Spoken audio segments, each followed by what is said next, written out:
Eclesiastes, capítulo 9, do versículo 6 ao 10.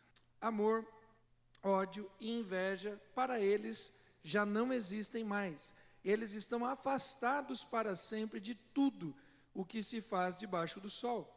Portanto, vá e coma com alegria o seu pão e beba com prazer o seu vinho, pois Deus já se agradou do que você faz. Que as suas vestes sejam sempre brancas e que nunca falte óleo sobre a sua cabeça. Aproveite a vida com a mulher que você ama, todos os dias dessa vida fugaz que Deus lhe deu debaixo do sol, porque esta é a parte que lhe cabe nesta vida pelo trabalho com que você se afadigou debaixo do sol. Tudo o que vier às suas mãos para fazer, faça-o conforme as suas forças, porque na sepultura, que é para onde você vai, não há obras, nem projetos, nem conhecimento, nem sabedoria alguma. Amém? Nós temos caminhado com esse texto de Eclesiastes, alguns irmãos têm participado de maneira mais efetiva, outros vêm e vão, mas uma proposta que nós assumimos desde o início é que Salomão, o autor principal desses pensamentos, desses provérbios, dessa sabedoria, dessa filosofia que nós encontramos em Eclesiastes, escreve esses textos a partir de um momento da vida que ele havia rompido com Deus. Então a gente parte de um pressuposto que boa parte desses textos, se não a maioria deles, tem a ver com Salomão envelhecido, tem a ver com Salomão que havia escolhido outros caminhos para ele. Salomão tinha crescido demais na presença de Deus e Salomão estava cheio de todas as coisas que eu e você, que cada um dos seres humanos normalmente procura nas suas vidas.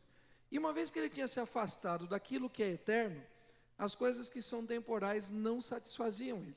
Então Salomão não era satisfeito com a saúde, apesar de ele ser sadio. Não era satisfeito com a riqueza, apesar dele ser um dos personagens mais ricos daquela geração. Ele não era satisfeito com a sua vida sexual, apesar de ter cerca de 1000 mulheres.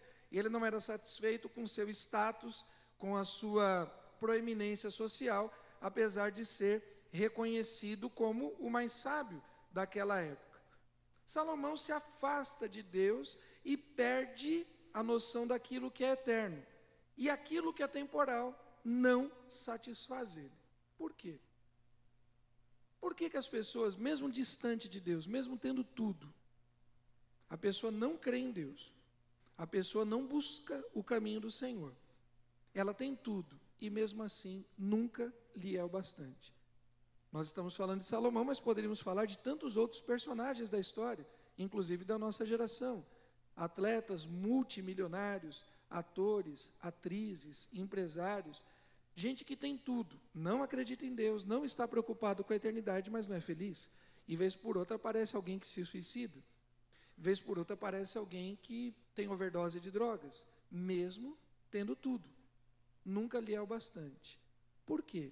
Porque apesar de Salomão ter se afastado de Deus e tantos seres humanos se afastarem de Deus, a grande verdade é que Deus não se afasta das pessoas. Deus continua sempre presente. Veja, Deus não se alegra com o pecado, Deus não tem comunhão com o pecado, mas Deus não está longe da sua criação. Deus não criou a terra, o ser humano e toda a natureza, deu uma corda como aqueles relógios antigos, deixou funcionando e foi embora. Não, Deus continua presente. O mesmo Deus que é de longe também é de perto. A palavra de Deus diz no Salmo de número 19, que os céus, de alguma forma, declaram a grandeza de Deus. O firmamento anuncia as obras da sua mão. A natureza está, de alguma forma, declarando a presença de Deus a mim e a você, e a tantos quanto não creem em Deus. Paulo vai dizer em Romanos capítulo 1, que os atributos invisíveis de Deus, o eterno poder de Deus e a própria divindade de Deus são percebidas nas coisas criadas. A pessoa quer se afastar de Deus e ela sai trombando com a presença de Deus, na chuva, no sol, na praia, aonde quer que ela esteja. Davi, em dado momento, ele diz: para onde eu irei? Para onde eu fugirei da tua presença? Se eu subo aos céus, tu lá estás. Se eu desço ao profundo dos oceanos, o Senhor lá está também. E se eu for às trevas, também lá o Senhor está. Salomão queria encontrar felicidade longe de Deus, mas não conseguia. Ele não conseguia, porque nada nesse mundo, sem a presença de Deus, dá algum sentido. Todas as coisas que se perdem, todas as coisas que se acabam, fazem lembrar que falta algo dentro de nós. Salomão se afasta da eternidade. Salomão vive a crise das coisas que estão debaixo do sol, ou seja, a crise das coisas que estão no tempo, mas há algo que continuava clamando por eternidade dentro dele. Há algo que continuava clamando por eternidade ao entorno dele. E aí a sua crise aumenta. Porque ele quer encontrar respostas de uma coisa absurdamente profunda em coisas rasas. Ele quer encontrar resposta para esse desejo de vida, para esse desejo de existência nas coisas que não são, nas coisas que perecem. Como o dinheiro, a riqueza, como que as coisas tangíveis podem dar um sentido profundo para aquilo que não é tangível, para aquilo que não é palpável. E aí muita gente se perde mesmo. E as pessoas ficam em crise, porque não há resposta. E mesmo ele sendo rico, e mesmo ele tendo saúde, mesmo ele sendo governante, sábio e justo, ele não consegue promover justiça na sua sociedade. E ele diz, e já passamos por vários trechos, olha, uma coisa eu percebo, o destino do justo é o mesmo do ímpio. Uma coisa eu percebo, não há diferença entre o sábio e o tolo. Uma coisa eu percebo, que há justos que vão ter destinos de ímpios, e há ímpios que vão ter destinos de justos. Estava errado Salomão na sua observação? Não. Ele estava errado em buscar respostas nessas coisas, mas a observação dele era correta. Ele queria saber os porquês, porque existe tanta lógica, existe tanta racionalidade em tudo que nós fazemos, mas por que crianças inocentes morrem? Por que crianças inocentes já nascem com doenças degenerativas, nunca cometeram nenhum pecado, nenhum erro, e já nascem destinadas a uma vida sofrida? Pessoas que nascem em países que a situação é absurdamente trágica. A gente quer resposta. Por que aquele ente querido morreu agora? Por que nesse momento? Por que na minha casa? Por que na minha família? Essas coisas nos inquietam. Sabe por quê? Porque existe algo eterno que clama dentro de nós. Porque nós sabemos, no fundo, Salomão também sabia, que ele não encontraria respostas em nada das coisas criadas, em nada daquilo que está debaixo do sol. Se nós entendermos que essas questões só podem ser respondidas a partir da eternidade, nós não precisamos mais andar inquietos, não precisamos mais andar ansiosos, não precisamos mais andar correndo atrás da grande resposta da vida. Eu não preciso de uma resposta absurdamente fabulosa, porque a resposta, ela se apresenta a nós muito simples. Em dado momento, Lucas vai dizer, porque um menino vos nasceu, um filho se vos deu, e o seu governo e o seu trono está sobre todas as coisas. Isaías vai dizer que o seu nome será maravilhoso, conselheiro, Deus forte, Pai da eternidade, príncipe da paz. E aí Lucas sim vai anunciar aos pastores que hoje, na cidade de Davi, vos nasceu o Salvador, que é Cristo o Senhor. A resposta aparece da maneira mais absurdamente simples. A resposta de toda uma crise existencial aparece no choro de uma criança, quando a criança chora. A eternidade se comunica com o tempo. Aquilo que é bom se faz presente diante de uma sociedade má. Querido, nós já temos a resposta. A resposta é Cristo Jesus, o Senhor. E a resposta não está apenas na eternidade, porque Cristo Jesus se fez homem, se fez carne, habitou entre nós. E João vai dizer que nós vimos, percebemos a sua glória de uma maneira fantástica, de uma maneira incrível, a glória do Pai. talvez a resposta para as coisas mais profundas da vida, pelo menos no que diz respeito ao que está debaixo do sol, esteja nas coisas mais simples. Por isso que nós vivemos tantas situações que se tornam incríveis. Há dias inesquecíveis nas nossas vidas, sim ou não? Há dias inesquecíveis. Há pessoas incríveis que passam por nós. E há momentos que se tornam eternos, principalmente se nós o vivermos a partir daquele que é eterno, Cristo Jesus, o Senhor. Vamos descobrir a felicidade ou a eternidade nas pequenas coisas? O texto que nós acabamos de ler, fica aí com Eclesiastes aberto, diz que os mortos já não correm mais do amor, da inveja, isso para eles não fazem mais diferença, porque eles já morreram e foram esquecidos. E ele diz assim: já que existe um limite para as coisas deste mundo, existe um limite de tempo, de espaço, de realização, por que não tornar eterno os momentos que nós vivemos nessa vida, que um dia, de fato, ela se encerrará?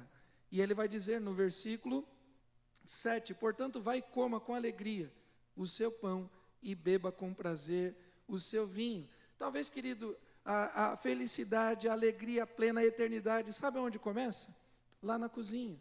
E nós precisamos aprender a comer, a beber e nos alegrarmos com aquilo que o Senhor tem nos dado. Talvez a gente está esperando demais chegar à eternidade. E a vida abundante em Cristo Jesus já começou agora. Veja, Deus fez tudo formoso no seu devido tempo. Há uma beleza, há uma grandiosidade, há uma alegria, há um esplendor nas coisas de cada tempo. Nós viveremos a resposta da eternidade em Cristo Jesus, sim. Nós veremos o algo novo de Deus. Haverá um momento, o Apocalipse declara: eis que faço novas todas as coisas. Esse é um momento de alegria. Mas nós temos momentos para sermos alegres no dia chamado hoje, querido. Por que não ser feliz hoje? Por que não nos alegrarmos hoje? Há uma beleza, há um sentido para cada coisa no tempo. Também pôs a eternidade no coração do homem. A eternidade já está em nós. Nós não viveremos a eternidade quando morrermos carnalmente, fisicamente, humanamente falando, mas nós vivemos a eternidade a partir do momento que nascemos em Cristo Jesus. Você já está, ou deveria estar vivendo a eternidade. O inconformismo do sábio Salomão para com as injustiças do mundo, que são concretas, que são reais, que são tangíveis, que são palpáveis, levaram Salomão a perder a fé, a entrar numa desesperança, a entrar num nível de escuridão tal que ele só conseguia ver parte do brilho do sol, mas não conseguia ver aquilo que estava acima do sol. Sempre houve algo a mais, e existe uma eternidade que clama em nós, que evoca, que chama isso. Querido, tudo ao nosso redor, o nosso dia a dia, a história da humanidade, a política, a educação, tudo ao nosso redor nos dá um tipo de resposta: medo, violência, morte, corrupção. Da onde vem esse desejo de alegria? Da onde vem esse desejo de felicidade? Porque nada indica, racionalmente falando, nada indica, pelo contrário, que haverá um progresso que trará harmonia entre os seres humanos. Nada indica isso. Mas nós desejamos isso. Se nada indica que isso vai acontecer adiante, na história se comprova que isso nunca aconteceu. Em que momento da história que o ser humano foi harmonioso? Em que momento da história que o ser humano foi solidário, foi fraterno? Em que momento da história que não houve guerras? Em que momento da história que não houve injustiças? Em que momento da história que homens não escravizaram outros? Em que momento? Nunca houve no passado. E nada indica que haverá adiante. Por que nós insistimos em dizer que é diferente? Porque há uma eternidade dentro de nós que clama por isso. Há algo fantástico dentro de nós. Presta atenção um pouquinho. O evolucionismo trabalha algo absurdamente racional e correto dentro de tudo que nós vivemos nessa humanidade. Diz o evolucionismo que o mais forte sobrevive. E realmente os mais fortes vão terrivelmente, historicamente, tragicamente, sobrepondo os mais fracos. No evolucionismo nós temos o nada criando todas as coisas. Nós temos algo que é impessoal criando pessoalidade. Nós temos algo que não tem sentimentos criando pessoas que sentem, que amam, que choram.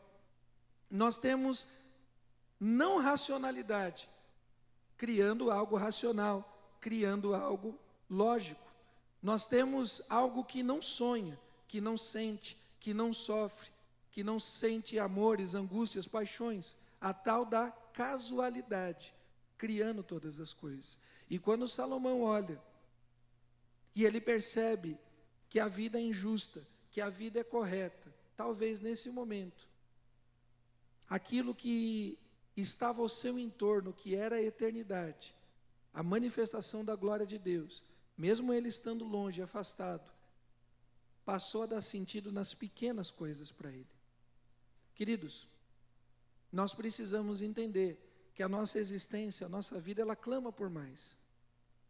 Com que tempo de vida uma pessoa está satisfeita? Quando nós nos despedimos de pessoas, inclusive dos nossos avós, daqueles que são mais antigos, a pessoa pode ter 105 anos, a gente vai chorar por ela. E a gente vai dizer, por que não mais um dia? Por que não mais um tempo? Por que não mais um aniversário, mais um Natal, mais um final de semana? Veja, a evolução diz que tem limite. O meu coração pede mais. A evolução diz que as coisas vão acabar por si só. Existe um ciclo da biologia: nascer, crescer, multiplicar e morrer. Mas nós não nos conformamos com isso. Nós queremos sempre mais. E nós podemos viver esse sempre mais agora, em nome de Jesus. Querido, não espere pela eternidade para quando você morrer. Aproveite o dia chamado hoje. Seja feliz comendo o teu pão. Seja feliz na mesa. Seja feliz com os seus amigos. Seja feliz com a sua família.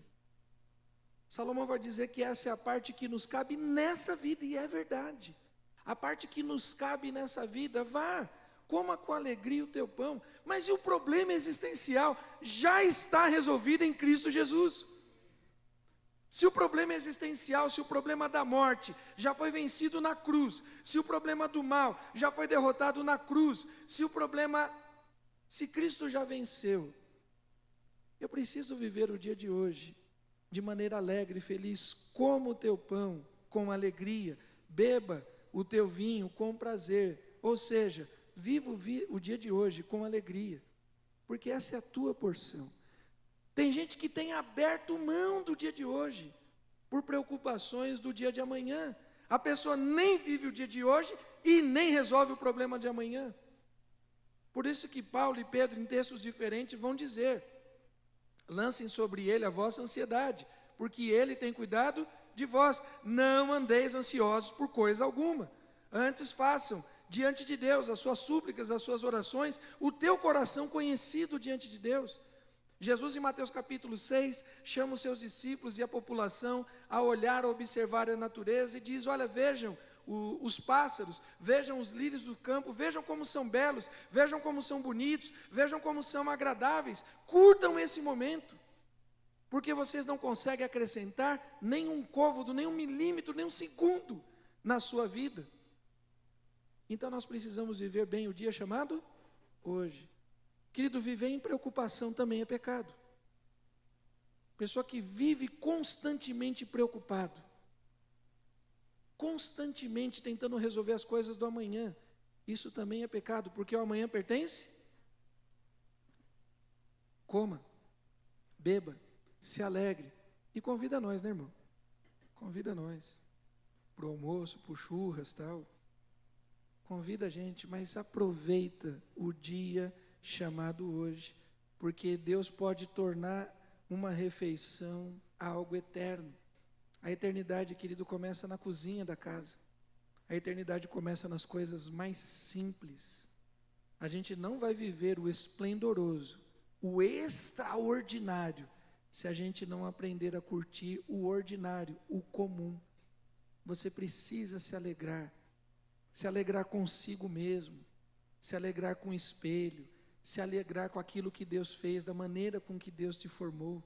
Se você está reclamando desse corpo, se você está reclamando da maneira com que Deus te fez, como é que Deus vai te dar um corpo novo, transformado? Se esse que é tangível, explicável, você não se alegra, você não honra, você não agradece a Deus.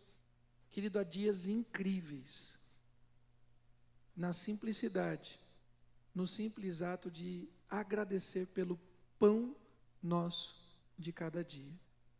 E foi numa mesa, cortando um pão, foi numa mesa, dividindo o vinho, que Jesus anunciou toda a eternidade para nós. Coma o teu pão, beba o teu vinho, com alegria e com prazer. Tem gente que murmura demais na mesa, tem gente que reclama demais da vida na mesa, diante dos filhos, diante dos menores, e você tem matado os sonhos de pessoas. Quando você chega na sua mesa, na sua casa, no momento familiar, e fala mal do trabalho, você está ensinando algo errado para o teu menino, para a tua menina. E aí adiante, aquele menino ou menina não quer trabalhar. Por quê? Não vale a pena. Meu pai só reclamava a vida inteira, minha mãe só reclamava. Por que eu vou trabalhar? Por que eu vou sair de casa? Quando você chega na sua casa, na hora da mesa, e você fica reclamando do casamento, e você fica na hora da mesa, no momento da refeição, um dos momentos mais sagrados. Lembre-se de todas as refeições que fizeram a diferença na história bíblica. Lembre-se que foi numa mesa que, por exemplo, Samuel foi buscar a Davi. E por uma tragédia familiar, Davi não estava na mesa. Davi foi esquecido pelos seus. Lembre-se que foi numa mesa que João Batista perdeu o seu pescoço, literalmente. Uma mesa trágica, uma mesa de promiscuidade. Mas foi numa mesa em que Cristo Jesus anunciou a nova aliança, a grande salvação. E você fala mal do casamento, e você fala mal do seu cônjuge, diante dos filhos, diante das crianças, e você está criando na mesa, no lugar sagrado, pessoas avessas ao casamento, avessas ao sexo oposto. Eu não quero me casar, eu não quero. Se minha mãe, meu pai, minha tia, minha avó falam isso, justo na mesa, falando mal da igreja, falando mal do pastor, falando mal da fé, e matando a fé de meninos e meninas. Querido, a eternidade começa na cozinha, nas coisas mais simples. Nós precisamos resgatar no nosso dia a dia e viver a eternidade no dia chamado hoje. Mas tem outro lugar que a eternidade também acontece, e é no quarto. O texto diz o seguinte: que as suas vestes sejam sempre... Já fechou a Bíblia aí, irmão? Fala sério. Eclesiastes 9, versículo 8, que as suas vestes sejam sempre e que nunca falte óleo sobre a sua cabeça. Vestes brancas têm a ver com santidade, tem a ver com pureza, tem a ver com algo imaculado, tem a ver com algo puro. Óleo sobre a cabeça tem a ver com unção, tem a ver com autoridade, mas também tem a ver com alegria. E aí ele completa no versículo 9, aproveita a vida com a mulher, me ajudem? Aproveite a vida com a mulher todos os dias dessa vida fugaz que Deus lhe deu debaixo do sol, porque esta é a parte que lhe cabe nesta vida. Hebreus capítulo 13, versículo 4 vai dizer, digno de honra entre todos, seja o quê? Digno de honra entre todos, seja o quê? Bem como o leito conjugal sem mácula, porque Deus julgará os impuros e os adúlteros.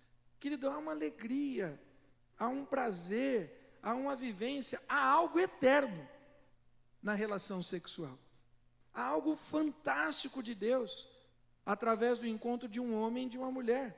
Deus preparou este momento, e o texto bíblico vai dizer no versículo 7, no versículo 8, e no versículo 9, que precisa ter alegria, que precisa ter prazer, mas que também precisa ter santidade, também precisa ter pureza.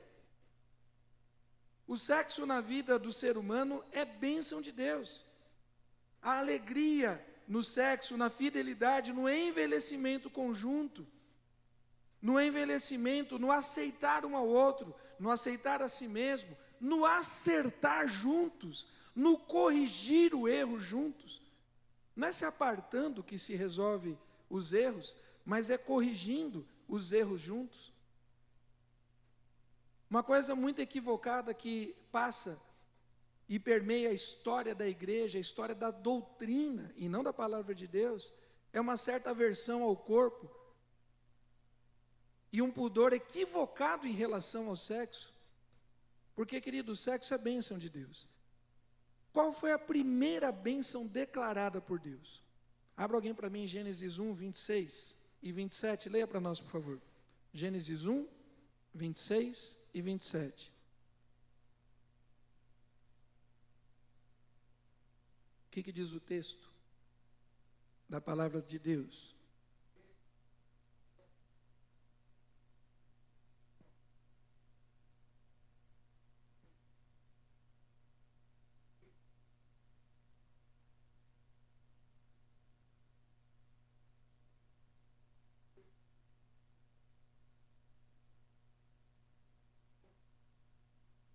Continua.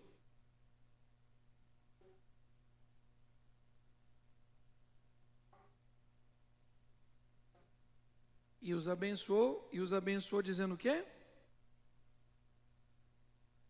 Os abençoou e diz assim: vão ter relação sexual. Como é que ser humano gera filho? Me ajudem, como é que ser humano gera filho? Tendo relação sexual. Qual foi a primeira bênção que Deus deu? Qual foi a primeira bênção declarada de Deus? Foi a bênção sobre a nossa sexualidade. E talvez por isso seja um dos campos que o diabo atue mais. Talvez seja por isso um dos campos que o diabo atue de maneira mais efetiva, mais raivosa, trazendo promiscuidade, trazendo relações que não são agradáveis a Deus, relações que Deus abomina. Por quê, querido? Porque existe uma bênção de Deus. Existe algo eterno na relação entre um homem e uma mulher. A vida sexual do ser humano é bênção de Deus, é um pedacinho da eternidade.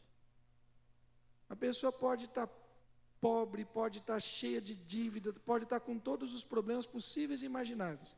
Quando ele está no momento sexual ali, conjugal, dentro de um formato que a Bíblia apresenta, que não está preocupado se está mentindo, não está preocupado se está em adultério, não está preocupado se pai e mãe vai chegar dentro de casa, não está preocupado com outras coisas. Quando você está vivendo aquele momento encantador, que foi abençoado por Deus, você não lembra mais de nada.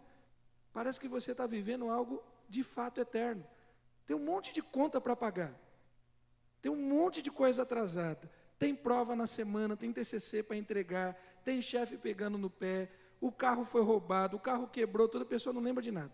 Na hora que ela está no momento da alegria, do prazer sexual, dentro de um contexto que Deus preparou, a pessoa literalmente vive um momento da eternidade no tempo presente.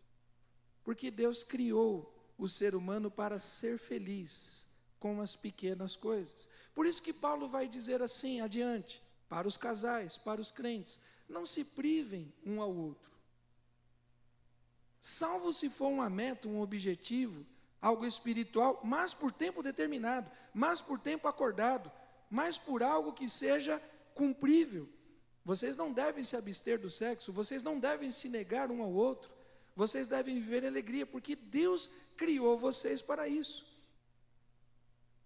Há uma discussão a respeito, de novo, equivocadamente, as pessoas acham que a pessoa que não pratica o sexo, ela se torna mais santo. E aí você vai ter um recorte na Idade Média, por exemplo, que surgem os monges, surgem aqueles que vão negar os prazeres humanos e vão sair e vão viver com o mínimo de comida, vão viver com o mínimo possível de roupa e vão viver uma vida casta porque acham equivocadamente que negando aquilo que Deus abençoou, elas são mais santas. Isso é loucura. Como que negar alguma coisa que Deus deu me torna mais próximo de Deus? Isso é loucura. Queridos, Deus abençoou a nossa sexualidade. Primeiro Salomão diz assim, olha, come e beba, viva esse momento eterno na mesa, na alegria, no jantar, na simplicidade da família. Tem mesas que são mais completas, com mais ingredientes, tem mesas que são mais simples, mas não é a comida, nem o tipo, nem o valor da carne, mas vai ser o estar junto, partilhando do pão, que nós viveremos a eternidade. E depois ele continua e diz assim, olha, aproveita a vida com a mulher que você ama. Não, e aqui o texto pode ser também interpretado para o gênero oposto. Aproveite você, mulher, com o homem que você ama. Não é nem com as mulheres e nem com os homens, mas é com a mulher que você ama. É com o homem que você ama. Queridos, nós precisamos resgatar a alegria na união conjugal. É certo que há muitos desafios. A própria situação de divórcio, adiante, Jesus é questionado, e ele vai dizer assim, olha, não era assim no começo, não era desse jeito, mas Deus permitiu o divórcio, para que de alguma forma esse coração duro de vocês, quando rompessem um com o outro, um não matasse o outro, e Deus permitiu o divórcio. Mas se já aconteceu o divórcio, se você já recomeçou a sua história, ou vai recomeçar ela, creia que Deus faz novas todas as coisas, creia que Deus é misericordioso, creia que Deus pode mudar de fato. Não é propósito de Deus os divórcios, mas se aconteceu, que haja perdão entre as pessoas, que haja confissão, que haja arrependimento, para que possa haver aproveitamento da vida. Porque tem pessoas que não conseguem aproveitar por causa da maldade de um, de outro ou de ambos. Queridos, a sexualidade foi a primeira bênção declarada de Deus. E ela tem a ver com esse tempo presente. As alegrias, as paixões e os prazeres do corpo são para este tempo presente. Se você negar, não vai ter depois. Então tem que aproveitar, é agora. Olha, tem grande chance, pelo que a gente entende da eternidade, o pouco que a Bíblia fala, tem grande chance de não ter churrasco. Porque, é sério, Jairzinho, porque, o comer da carne só acontece depois do pecado. Antes do pecado, até os leões, os hoje carnívoros não eram, não tinha. Eles também, de alguma forma, se alimentavam da vegetação. O comer da carne vem depois de Gênesis 8, depois do dilúvio, na verdade, que é liberado a carne. Então, Jesus fala que haverá, na eternidade, uma árvore de 12 frutos. Eu acho que um dos frutos é cacau, já falei isso para os irmãos. Eu acho que vai ter chocolate na eternidade. Jesus fala de pão e vinho. Então, nós teremos trigo, nós teremos uva, certo? Mas não fala nada de carne. Não fala nada de carne. Então, qual que é o tempo para a gente aproveitar para comer carne? É agora, querido. É agora. Faça o churrasco e me chame. Porque depois não vai ter. Está caro, a carne está cara para chuchu. Mas o jeito é agora, porque depois não vai ter. A mesma coisa diz respeito aos demais prazeres da carne. Abra sua Bíblia no livro de Mateus, capítulo 22. Vamos ler esse texto juntos. Mateus, capítulo 22. Vamos ali do finalzinho.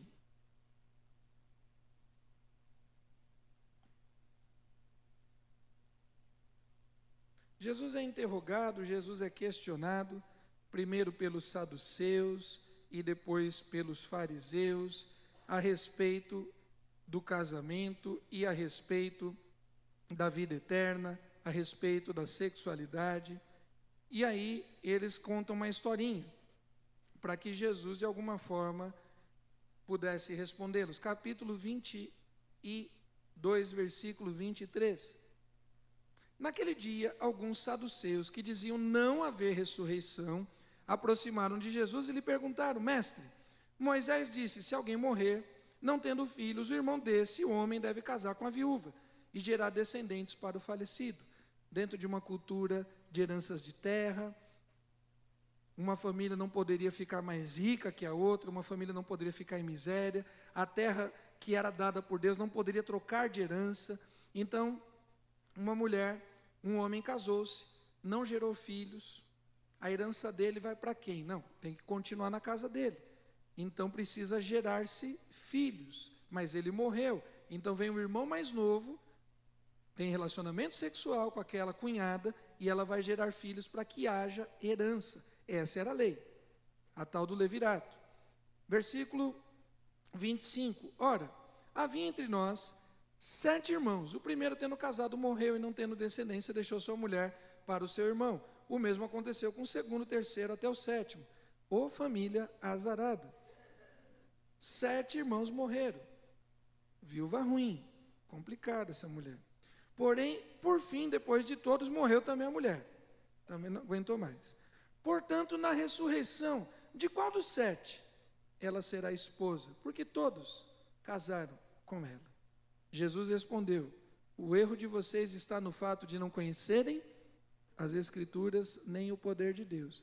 Porque na ressurreição, nem casam, nem se dão em casamento, mas são como os anjos do céu. Na ressurreição, não haverá relação sexual. Na ressurreição, não haverá união corporal ou corpórea. Na ressurreição, todos serão como os anjos, ou seja, assexuados. Então, quando que é o tempo da bênção do sexo, querido? É agora. Só que o sexo é uma bênção dentro de um contexto e uma tragédia em todos os outros. O sexo é uma bênção dentro de um negócio chamado, me ajude, o sexo é uma bênção dentro de um negócio chamado casamento. E é uma tragédia em todos os outros. É uma tragédia na vida da menina e do menino, do adolescente de 14, 15, 16, 17, 18 anos, que tem todos as suas funcionalidades corpóreas funcionando, que estão com todos os seus hormônios bombando, mas que não tem capacidade emocional, não tem capacidade econômica, não tem capacidade social, psicológica, para cuidar um do outro, para cuidar de filhos que são gerados. Ah, mas eu não sabia que podia acontecer isso. Não é questão de fé. Agora a gente vai para o evolucionismo, querido. Quando um homem transa com a mulher, o que acontece? Se não tiver nenhuma coisa que interfira, vai gerar filhos. Se você soltar um carro na ladeira, se ele não tiver com o freio de mão puxado, se você soltar um carro na ladeira, o que acontece com ele? Ele desce e vai bater em algum lugar. Menino e menina tendo relação fora de casamento é exatamente isso. É um carro na ladeira sem motorista que vai bater em algum lugar e vai causar uma tragédia para alguém. Por isso que nós entendemos na palavra de Deus que a sexualidade é uma bênção, sim, dentro do casamento, mas é uma tragédia em todos os outros ambientes. Querido, o casamento é uma coisa tão séria que de todas as coisas humanas, críveis, tangíveis, perceptíveis que Deus poderia utilizar para comparar a volta de Jesus, o que Deus usa? Abra sua Bíblia em Efésios capítulo 5, versículo 31 e 32. Existe uma eternidade, querido, na cozinha. Existe uma eternidade no quarto. Mas essa eternidade, ela pode ser ao lado do Senhor, ou não. Efésios, capítulo 5. Vamos do 29, para pegar um pouquinho de contexto aí. Quem ama a esposa, ama a si mesmo, porque ninguém jamais odiou seu próprio corpo. Ao contrário, o alimenta e cuida dele, como também Cristo faz com a igreja, porque somos membros do seu corpo. Até aqui, ele está falando de homem e mulher. Ele está falando de relacionamento conjugal. Se você volta mais, você vai ver que ele fala de relacionamento trabalhista, que ele fala de patrão e escravo, que ele fala de relacionamentos sociais. Aí ele entra aqui para fala de relacionamento de filhos. Agora ele está falando de relacionamento conjugal, homem mais mulher. Eis porque o homem deixará o seu pai e a sua mãe, e se unirá à sua mulher, tornando-se dois uma só carne. Grande é esse mistério. Do que a gente está falando mesmo? Do que a gente está falando mesmo? De casamento. Do que a gente está falando? De relação sexual. O homem deixará pai e mãe, se unirá à sua mulher. Quando é que o homem se torna uma só carne? É no ato sexual. A gente está falando de coisas humanas. A gente está falando de coisas palpáveis, tangíveis. Aí ele diz assim, grande esse mistério. Que mistério tem numa relação sexual? Até os animais fazem. Que mistério tem? Aí ele vai dizer, eu me refiro a Cristo e à igreja. Querido, a prática, a vida sexual de um casal, de alguma forma, ela é comparada com a união entre Cristo e a igreja. Cada um de nós, eu e você, deveria levar muito mais sério esse negócio. De cuidarmos uns dos outros, de cuidarmos dos nossos cônjuges e de abençoarmos aquilo que foi abençoado pelo próprio Deus. Você está esperando a felicidade lá na eternidade? Tem um pedacinho da eternidade na sua cozinha. Tem um pedacinho da eternidade lá no seu quarto, que Deus permite. Não transforme aquilo que Deus te deu, nem a sua cozinha, nem o seu quarto, no inferno. Porque tem algumas casas que tanto a cozinha, quanto o quarto, quanto a sala, são verdadeiros infernos. Para terminar, versículo 10 do texto base lá que estamos lendo, de Eclesiastes 9, o versículo 10 diz assim, tudo o que vier às suas mãos para fazer, façam conforme as suas forças. Tudo o que vier às tuas mãos para fazer, faça-o conforme as tuas forças. Porque na sepultura, que é para onde você vai, não há obras, nem projetos, nem conhecimento, nem sabedoria alguma. Se você tem que fazer alguma coisa, faça hoje. Se você tem algum trabalho para exercer, faça agora. E além de tudo, querido, faça muito bem feito. Faça muito bem feito. Viu Deus? Tudo que tinha feito. E eis que tudo era muito bom. Sem a visão de eternidade, o trabalho se torna um enfardo. O trabalho se torna abusivo. O trabalho se torna absurdamente inútil. Porque você não se vê recompensado. Qual que é o salário correto para a sua profissão? Qual é o salário correto para qualquer profissão? Beca, quanto que você gostaria de ganhar na sua profissão? Érica, quanto você gostaria? O irmão, quanto você gostaria de ganhar na sua profissão? Pensa cada um aí. A gente sempre gostaria de ganhar um pouquinho mais. Não importa quanto você ganha. A gente sempre quer ganhar um pouco mais. Talvez você mereça, inclusive. Vamos ser sinceros? Talvez você mereça. Talvez o teu trabalho é absurdamente mal pago, diante da importância que ele tem dentro de um contexto. Mas nunca vai ser o suficiente. Porque nós estamos vendendo um pedacinho da eternidade, que é a nossa vida. Quanto custa um minuto de cada um de nós? A nossa eternidade, a nossa vida custou o sangue de Jesus. Então não tem preço. Se você trabalha por dinheiro, lógico, todos nós precisamos do dinheiro para pagar as nossas contas. Não existe um cartão chamado graça. E você vai lá no mercado, um cartão chamado misericórdia, um cartão chamado fé, que aceita nas padarias, nas farmácias. Tem esse cartão? Não, não tem. Né? Tem, Aninha, esse cartão? Ainda não. Então não adianta você chegar com um sorriso. Chegar com um sorriso lindo, me dá 1 quilo de carne, me dá 1 quilo de picanha. E você dá o seu melhor sorriso, o seu melhor olhar. E aí o açougueiro fica encantado e diz assim, passa no caixa que o quilo está R$89. Não existe. Mas, apesar de precisarmos do dinheiro, nós não deveríamos trabalhar pelo dinheiro. Pelo menos não conscientemente. De novo, eu trabalho porque eu preciso. Mas mesmo se eu não precisasse, nós deveríamos ter alegria em trabalhar, porque Deus não precisava, e Deus trabalha. O texto bíblico diz que Deus trabalhou 6 dias e descansou no 7º, e Deus se alegrou com o resultado do seu trabalho. Deus se alegrou. Quem recompensou a Deus? Qual foi o salário, qual foi o pagamento de Deus? Não tem como pagar, mas Ele se alegrou. Querido, a primeira pessoa que precisa se alegrar com o teu trabalho é você. Você precisa se alegrar com aquilo que você faz. E mais, Se nós entendermos que o nosso esforço tem a ver com a eternidade, cada uma das profissões que os irmãos exercem, desde a profissão mais simples de uma sociedade até aquela mais complexa da sociedade, todas elas são para honrar e glorificar o Deus eterno. E aí muda a questão. O texto diz: faz conforme as tuas forças, faz no teu máximo, não é ir além. Por que tem gente infartando? Por que tem gente tendo AVC? Por que tem gente se suicidando por causa de trabalho? Porque está fazendo além. Deus mandou você fazer além? Quem faz além? Quem faz infinitamente mais o que pensamos? É o próprio Deus. O que Deus exige de nós? O teu limite.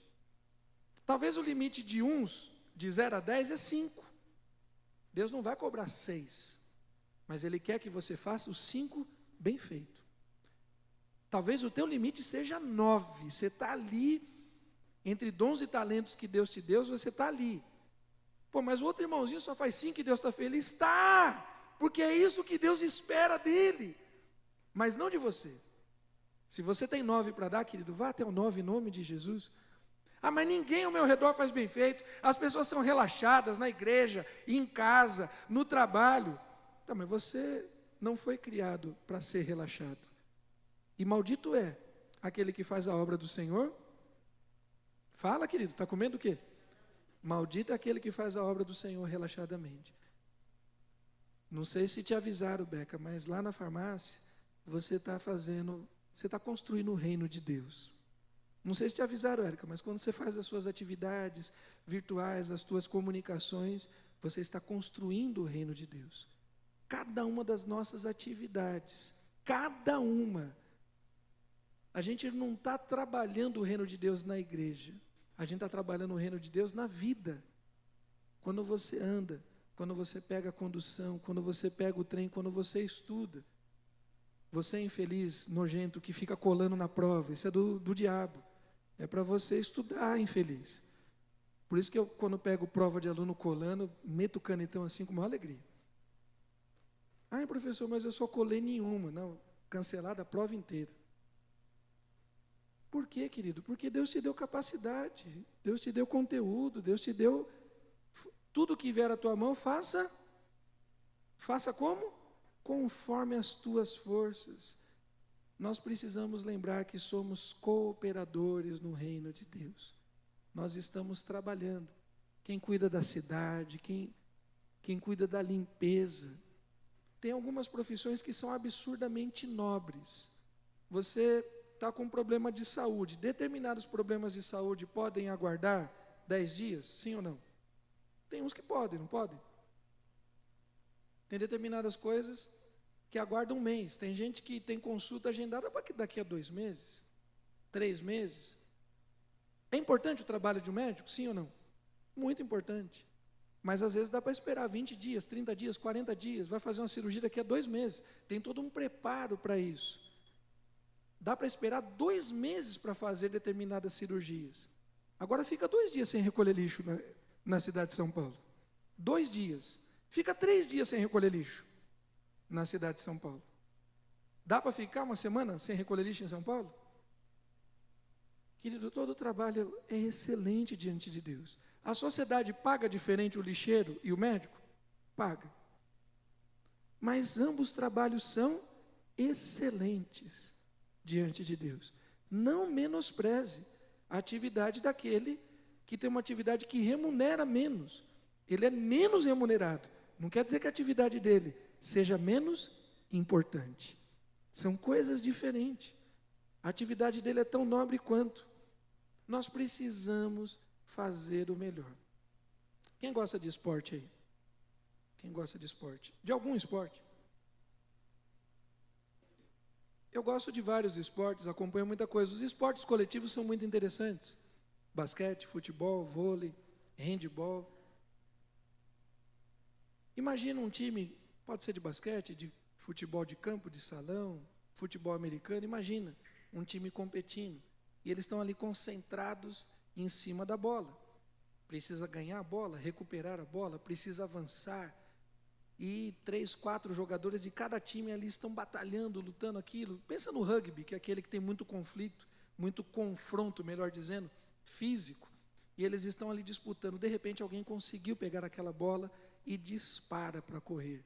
No basquete, em sentido ao cesto. No futebol, em sentido ao gol. No futebol americano, a área final lá do touchdown e assim por diante. A pessoa pega a bola, corre, corre, corre, quando chega, o jogador de basquete não tem a cesta.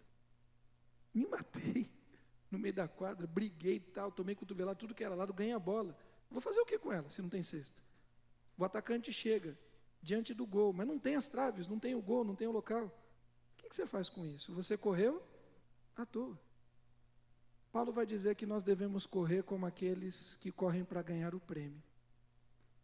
Querido, nós precisamos lutar para conquistar as coisas em nome de Jesus. Só que a conquista não é essa que o mundo declara, porque tem muita gente que trabalha bem, que tem qualidade, mas não vai ter os recursos financeiros que a profissão dele não dá.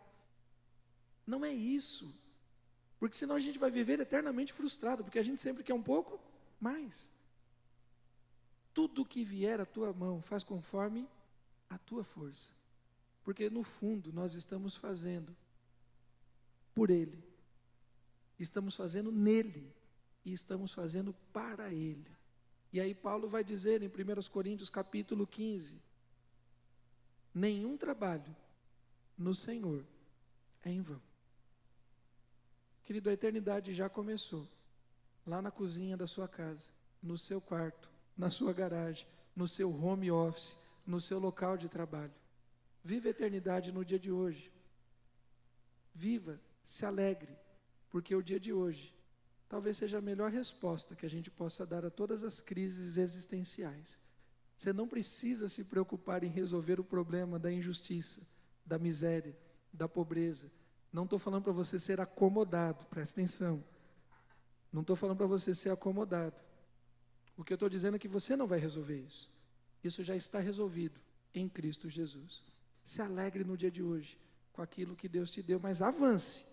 Procure crescer também na graça e no conhecimento de Cristo Jesus.